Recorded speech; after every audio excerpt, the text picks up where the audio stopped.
Amém. Glória a Deus. A paz seja com todos. É claro que eu estou nervosa, né, gente? Bom, eu acredito que quase todos aqui me conhecem. Meu nome é Denise. Eu vim aqui contar um pouquinho da minha história para vocês, o meu testemunho. Eu tenho 2 filhas, Jenny, Vitória e a Débora. Ô, Jenny, para que esse flash no meu olho está me incomodando. Ai, ai. Sou a esposa do Celso, irmão Celso, acho que quase todo mundo aqui conhece também. Né? E eu vim compartilhar aqui com vocês um pouquinho da história da minha vida e também de algumas chaves que o Senhor me entregou, chaves que abriram portas importantes, que me deram acesso a coisas importantes que eu me comprometi com Deus de compartilhar todas as vezes que eu tiver oportunidade. Bom, eu vou começar um pouquinho antes, né? Não sei de quem é essa água aqui não, eu vou roubar.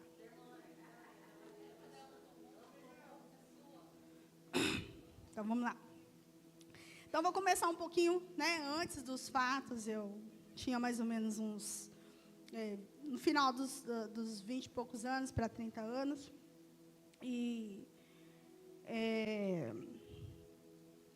o meu marido, ele foi convocado para assumir um concurso, mas só que para assumir esse concurso, nós teríamos que mudar de cidade. Né? Nós não, na verdade, ele. Né? Ele teria que mudar de cidade, foi para Goiânia assumir esse concurso. E o tempo previsto para a volta dele passou, expirou, e ele não tinha voltado. Né? Como toda mulher, aquilo foi me causando, né, uma aflição sozinha, com 2 crianças pequenas, né, sem o marido. Eu falei, meu Deus do céu, e agora? Né? O que nós vamos fazer? Então, eu comecei a orar a Deus, pedir, né, que Deus providenciasse a solução para aquele impasse, para aquele problema. E, num dia, assim, de muita aflição, muita preocupação, eu pedi a Deus uma resposta. Eu falei para Deus que eu precisava de tomar uma decisão muito importante, né, que ia mudar o destino da minha casa, né, mudar de cidade e ir lá para onde ele estava, já que realmente eu via que a previsão de volta dele, né, era meio que impossível, estava meio difícil. Gente, eu anotei aqui, tá? Eu não estou olhando para a igreja, mas vocês não reparam, não. Então, daí, no dia de muita aflição, então, eu orei a Deus, falei, Deus, o negócio é o seguinte, não tem como, não tem mais condição, né, de eu seguir desse jeito que está, cada um numa cidade, mas eu preciso, então, que o Senhor traga meu marido de volta, né, ou se não, que o Senhor me leve para lá, eu quero saber o que eu vou fazer. Só que eu falei uma coisa para Deus, eu falei para Deus bem assim, que eu não queria que ele usasse profeta. Eu cresci dentro de um contexto religioso, em que o sobrenatural era uma coisa muito esquisita, era uma coisa muito estranha. E eu caí na bobagem de falar isso para Deus. Quem somos nós, né? Oh, meu Deus do céu. E daí, então, que Deus me deu essa primeira chave aqui. Eu queria que vocês anotassem, né? Que nunca limite aquilo que Deus tem para a sua vida. Às vezes, você deixa de viver coisas maravilhosas que Deus tem para você, porque você quis determinar os meios. Lá em Atos 17, 25, diz bem assim, ele não é servidor por mãos de homens, como se necessitasse de algo, porque ele mesmo dá a todos nós a vida, o fôlego e as demais coisas. Então, se você quer o melhor de Deus, permita que Deus faça do jeito dele, porque do jeito dele sempre será melhor, mesmo que esteja doendo, mesmo que você esteja com medo, mesmo que te pareça loucura. Então, naquele dia mesmo, depois de uma madrugada intensa, de muita oração, de guerra interior, de guerra espiritual, no final da tarde de um domingo, eu fui acompanhar minha irmã numa igreja. Ela tinha uma amiga, e essa amiga estava passando um momento muito difícil, e foi convidada. Ela estava lá na manicure com a amiga dela, e até hoje eu não entendi que bagunça que foi essa, mas a amiga dela estava passando uma situação difícil, queria visitar uma igreja, e foi nessa igreja, e a gente só foi para levar a amiga dela nessa igreja. Claro que não, né? Deus tinha um propósito. Foi muito bacana, porque na madrugada seguinte eu tinha orado, pedido a Deus que eu não queria saber de profeta nenhum falando nada para mim. E quando eu cheguei lá, um homem estranho, que nunca tinha me visto, que não sabia quem era eu, e que eu também não tinha a menor ideia de quem era, eu sentei assim, no cantinho da parede, assim, na terceira fileira. Quem me conhece sabe que eu gosto, né? Eu gosto da plateia, que eu gosto de estar aqui na frente. Eu sentei lá escondidinha, lá no cantinho. Lá o homem falou bem assim, ó, senhora... O culto não tinha começado ainda. Daí a minha irmã, daí ela falou, não, essa outra aí. Eu falei, quem eu? Daí eu olhei para o céu e falei, Senhor, eu falei com o Senhor, que eu não queria isso. Aí ele falou assim, sim, senhora, faz favor aqui. Me levou para um quartinho, eu achei super estranho. Eu falei, meu Deus do céu, né? Um homem estranho me levou para um lugar estranho, ergueu as mãos como se fosse me cumprimentar, pegou na minha mão fortemente, não soltou mais. E ali, a primeira coisa que ele falou, Senhor, há poucos minutos atrás, o Senhor me disse que chegaria aqui uma irmã chamada Denise. Gente, vou falar uma coisa para vocês. Eu não queria profeta, não. Mas quando Deus faz os trem direito. Porque se ele não tivesse falado isso, eu não ia acreditar em nada que aquele homem falou. E ali aquele homem começou a citar fatos da minha vida desde o meu nascimento. Na verdade, desde a minha geração, desde quando a minha mãe ainda estava gestante de mim. E ele foi falando os fatos que aconteceram durante a minha trajetória de vida, e junto com isso, as coisas que Deus, as intervenções que Deus foi fazendo. E aquele homem foi falando tudo mesmo sobre a minha vida, e eu falei, cara, esse homem deve ter olhado meu Facebook, né? Porque a gente tem que ser incrédula, né? Esse homem deve ter olhado meu Facebook, não é possível um negócio desse. Mas aí, quando ele foi relatando os fatos, ele foi falando coisas que só eu e Deus sabia. E foi falando coisas que eu não pensava perto das pessoas, com medo de que as pessoas ouvissem aquilo que eu estava pensando. Sabe aquelas coisas bem secretas mesmo, que você só fala para Deus e para você mesmo? Daí eu fui olhando e falei, tá bom, Senhor, já entendi. E ele foi afrouxando, como se terminasse a oração, ele foi afrouxando a mão, né? E dali ele foi falando, quando aconteceu isso, eu providenciei isso, quando aconteceu isso, eu providenciei aquilo, quando aconteceu, fui eu, o seu Deus, que fez isso, que fez aquilo. Eu falei, Senhor, obrigado. Precisava muito daquilo aquele dia, eu tinha tido uma noite intensa de guerra e oração. E quando ele afrouxava a mão, como se estivesse terminando essa oração, eu pensei e falei, Senhor, mas o Senhor falou tantas coisas para mim, e o Senhor não vai me dar minha resposta? Agora era a hora de Deus falar, né? Falou, você não queria profeta. Não, mas Deus é bom, gente. Ele não falou isso, não. Ele estava soltando a minha mão e, de repente, ele falou, e Deus manda te dizer, pega a sua mala e vai. Você vai ser muito feliz naquele lugar. Você vai ser coluna de sustentação do meu reino. Você vai ser como vaso na minha casa. Você vai ser usada para a minha obra. Chegando em casa, a primeira coisa que eu fiz foi as minhas malas. Foram as minhas malas. Então, essa foi uma experiência muito particular que eu tive com o Senhor. Fui para aquele lugar. Foi um lugar onde eu fui grandemente abençoada. Foram dias maravilhosos. E da mesma forma que eu fui, passei alguns anos lá. E até que chegou o dia da minha volta, claro que eu não queria, né? Eu voltei contra a minha vontade, mas seguindo a vontade de Deus.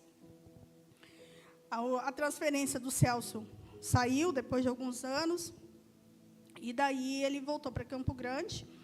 Assim que eu cheguei aqui em Campo Grande, eu fui convocada para um concurso que eu fiz antes de ir para Goiânia.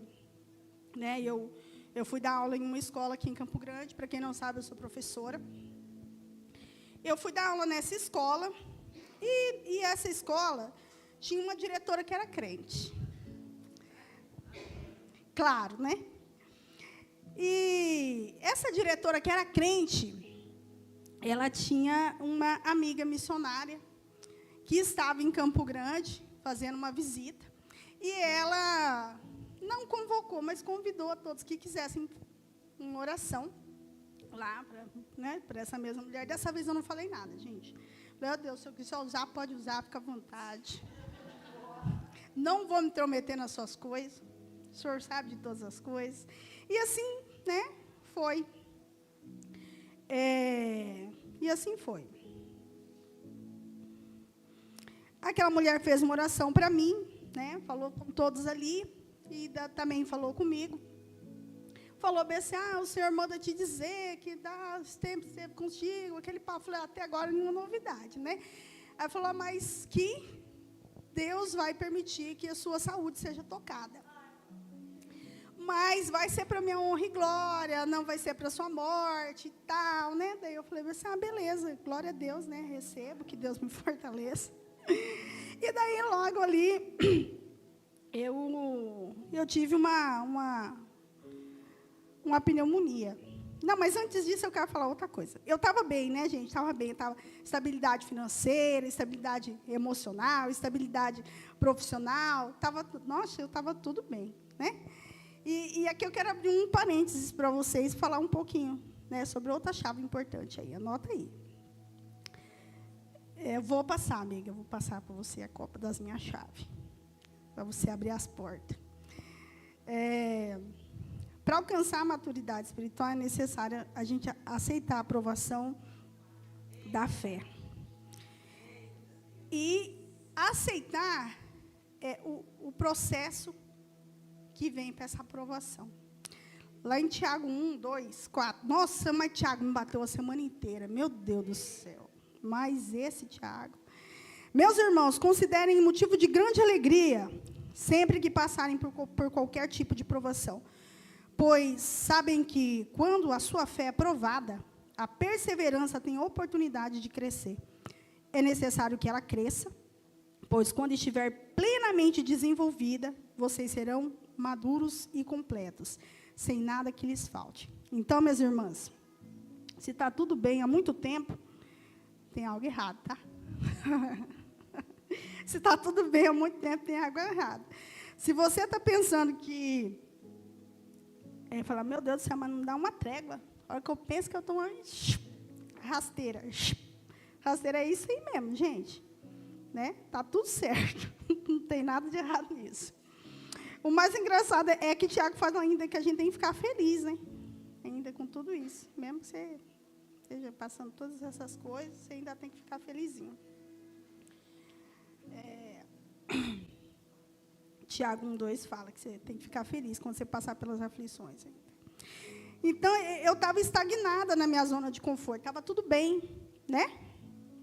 Então, estava na hora de crescer, de amadurecer, e para isso, como acabei de falar, acabei de citar aqui, você tem que passar pelas provações. Então, foi mais ou menos isso. Alguns dias depois, eu descobri uma pneumonia, né? Eu, inocentemente, achava que a minha grande prova era aquela pneumonia, que me causou muito desconforto, né? Eu tossia muito e tal.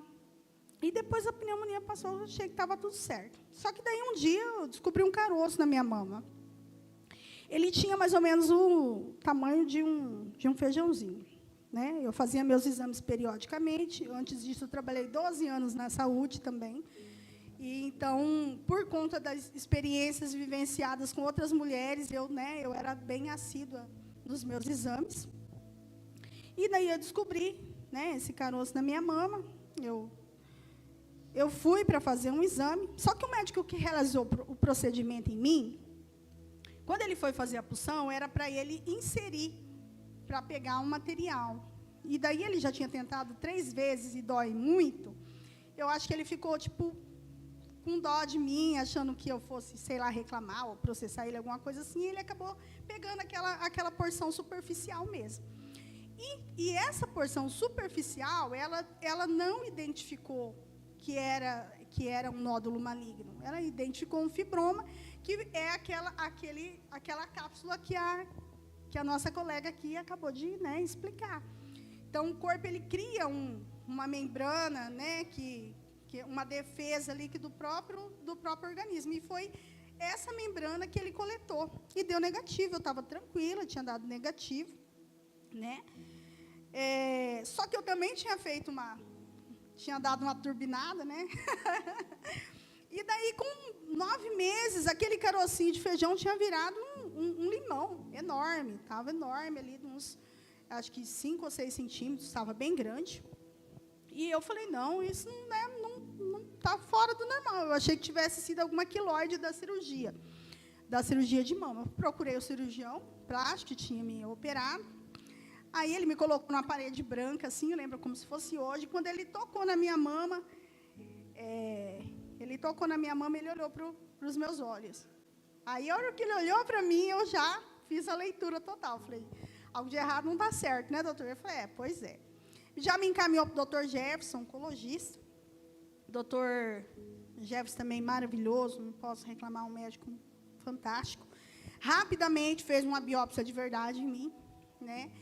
E um dia eu estava lá, eu olhei para minha mama estava toda escamada, ela já estava minando água do mamilo, ela estava com um aspecto horroroso e coçava muito. Não doía, realmente não doía, mas coçava muito. Como eu falei, estava numa ótima fase, tinha chegado à praia, eu achei que aquilo fosse uma micose, alguma coisa assim. Aí eu e a Bi, né? Aí peguei e falei bem assim, doutor Márcio, dá uma acelerada lá no resultado dos meus exames para eu poder pegar essa biópsia logo, que eu vou levar no dermatologista, que eu acho que eu estou com uma micose, que está, né, tá coçando muito, está me incomodando muito. E ele rapidamente me respondeu. Eu falei, nossa, estou com a moral danada, né? Porque o médico não tem tempo para nada. Me respondeu rapidão. Falou, Denise, tem como você vir aqui agora? Eu falei, agora eu estou importante mesmo, hein? Já perguntei ele, já. Falei, estou indo aí, estou descendo. Aí cheguei lá, tinha uma comissão, serviço social, psicóloga, enfermeira, residente. Eu olhei e falei, meu Deus, agora, onde eu assino? Onde eu dou autógrafo? E, de repente, sentei numa maca, né? Ele me examinou primeiro e me deu uma notícia. Falou, Denise, é um negócio seguinte, seu exame deu positivo para câncer. Eu falei, como assim câncer? Câncer? Daqueles que faz químio, rádio e tira o peito? Desses aí mesmo. Aí ele falou mais um monte de coisa, mas, na verdade, eu não ouvi mais nada. Daí para frente, eu só ouvia ecos. Eu lembro, assim, tudo que ele falava, parece que ressoava longe. Eu falava, tratamento, entro. Eu flutuava, gente, sem zoação, flutuava. Saí dali,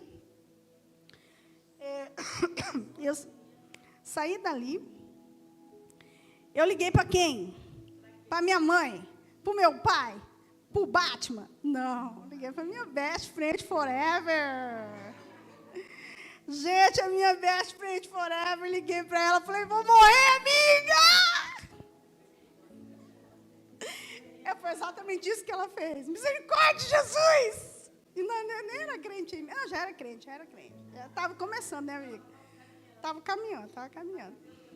Aí a minha amiga foi, largou tudo que ela estava fazendo e foi lá, deixou tudo e veio ao meu encontro. Pega mais uma chave aí. Essa é importante. Seja intencional na construção dos seus relacionamentos. Nos ambientes em que você escolhe frequentar. Do tipo de pessoa que você permite caminhar com você. Provérbios 19, 24 diz que se alguns amigos destroem uns aos outros, mas o verdadeiro amigo é mais próximo que um irmão. Se você dividir esse provérbios aí em duas partes, você vai entender bem essa essa terceira chave. A primeira parte diz bem assim, que alguns amigos destroem uns aos outros, mas o verdadeiro amigo é mais próximo que o irmão. As pessoas e os lugares que você escolhe para caminhar e estar, tem que te impulsionar. Eles têm te impulsionado ou têm sugado as suas energias? Irmãos, os dias, eles são pesados por si só. Selecione pessoas leves. Eu não estou falando, gente, caminhar com pessoas que não têm problema, não, porque eu acho que nem existe esse tipo de gente, né? Mas eu estou falando, eu estou dizendo que é você que escolhe as pessoas que impulsionam, as que te impulsionam e também as que te sabotam. Tá? Então, dali em diante, né, eu comecei essa grande batalha. Foram dias muito difíceis, de muita luta, de muito sofrimento. Quando saiu a tipologia do câncer, eu descobri que era um carcinoma ductal infiltrante. Temos algumas profissionais da saúde aqui que podem confirmar que é do tipo mais abençoado. Era um câncer bem agressivo, né, gravíssimo. Eu iniciei o tratamento com mais 16 mulheres naquela mesma semana e quase sempre fazíamos um ciclo muito próximo, um ciclo de quimioterapia. Dessas mulheres, 16 já se foram. E graças a Deus eu estou aqui. Eu passei por um tratamento muito pesado, 12 sessões de quimioterapia, 25 de radioterapia, 7 anos de hormonoterapia. Eu fiz a retirada da mama direita, junto com ela. Foi necessário também retirar uma grande quantidade de musculatura por conta do tardiamento do diagnóstico, né? Foi descoberto muito, muito grave. E outra coisa também, os médicos diziam a respeito dessa musculatura que teve que ser retirada. Amiga, não chora, que senão eu vou chorar. Para! Que tinha que ser retirada. E me falaram que eu não ia conseguir mais usar o meu lado direito, né? Que ele ia ser café com leite. Gente, eu vou falar uma coisa para vocês. Eu, com todas as minhas debilidades, eu falo para vocês que eu acho que eu produzo muito mais do que gente que não tem nada, que nunca teve nada. Graças a Deus. Depois de um tempo, eu passei por 3 tromboses, né? E depois de um tempo, eu tive também que fazer uma nefrectomia, tive que fazer a retirada do rim esquerdo, por conta de um outro câncer, um outro carcinoma, decorrente do tratamento, do próprio tratamento. Né? Mas, para honra e glória de Deus, eu estou aqui, estou viva. Vou passar aqui a última chave que Deus me deu desse processo aqui. Seja grato. Aproveite cada oportunidade de poder arrumar sua cama sozinho. Foi a primeira coisa que eu fiz, depois de 3 meses de cirurgia. Para quem não ia segurar um copo. Né? Eu digo isso por isso. Para de reclamar de tudo, gente. Aprende a agradecer, desde as coisas pequenas. 1 Tessalonicenses 5,16 diz, regozijai-vos sempre, orai sem cessar, e em tudo dai graças. Agradeça a Deus pelas coisas simples. Agradeça por um copo d'água. Muitas vezes eu morri de sede em frente a um copo d'água. Eu não conseguia tomar água. Muitas vezes eu morri de fome frente a um banquete. Eu não conseguia comer nada. Hoje, todos os dias, quando eu levanto, eu agradeço a Deus a oportunidade de mais um dia. Todos os copos d'água que eu tomo, ao terminar, eu falo, obrigado, Senhor.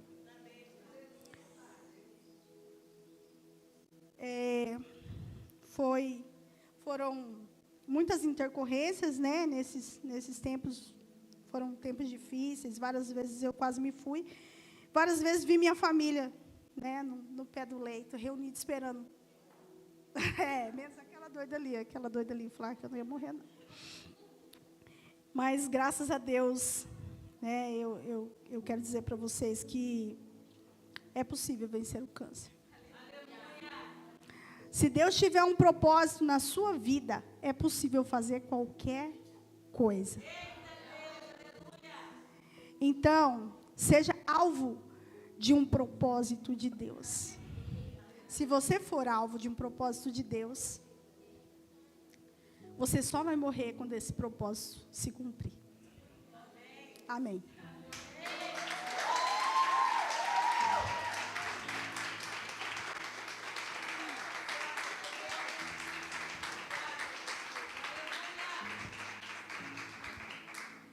Forte, né, gente? Meu Deus do céu. Nada na nossa vida acontece por um acaso, né, tia Lúcia? Tudo tem um propósito. Tem como duvidar da cura, gente? Não tem como duvidar da cura. Não tem, não tem. E mais uma vez nós vamos orar. Porque eu acredito que na área que nós mais somos curados, é essa área que mais Deus nos dá autoridade. Então, minha sogra orou, e agora eu vou pedir para a Denise fazer essa oração. E se você sabe de alguém, que está passando por um momento assim, que tem alguma enfermidade, se essa enfermidade está em você agora, em nome de Jesus, nós vamos fazer mais uma oração. Porque Deus vai fazer milagres nessa noite, em nome de Jesus. Amém? Senhor, meu Deus Todo-Poderoso, mais uma vez, Senhor, nós nos colocamos diante da Tua presença, Pai. Eu apresento aqui o Seu povo, Jesus, as Suas mulheres, Pai amado, intercedendo, Pai amado, pela cura, Pai amado, de algum problema, Senhor. Deus, visita, Pai amado, com as Suas mãos poderosas, derrama do Teu poder, da Tua unção, da Tua graça, Pai amado. Pai, que haja milagres, Deus, que o Deus de milagre que atuou na minha vida, possa, Pai amado, atuar, ó Pai amado, na vida dessas mulheres. Eu ministro cura, eu ministro libertação, eu ministro, Pai amado, renovo, Pai amado, sobre a vida dessas mulheres, Pai. Visita, Pai amado, os seus entes, visita os seus parentes, Pai amado. Pai, visita, Pai amado, os agregados à sua casa, Senhor. Os seus amigos, Pai amado, que não puderam vir, ó Pai. Que todos eles possam receber do seu poder e da tua graça. Para a honra, glória e louvor do teu santo nome. Amém. Aplauda ao Senhor Jesus.